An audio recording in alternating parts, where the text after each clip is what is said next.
There we go with another project. Customer wanted to clean up some cast iron. We already did the top of the lid just for trial and error, see what it would turn out like.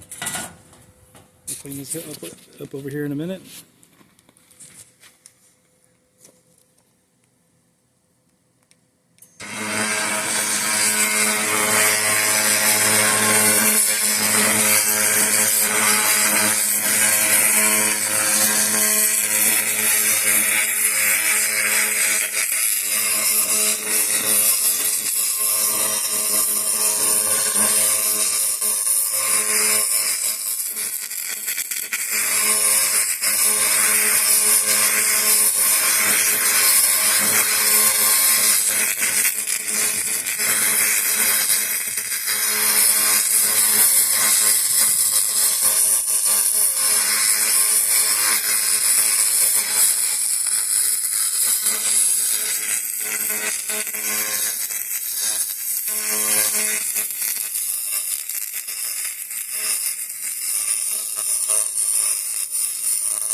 Well, that's the first time it's ever smelled like cobbler.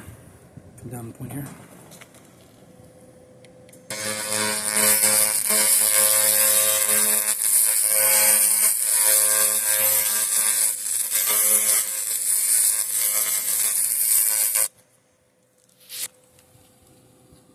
I think that's pretty impressive.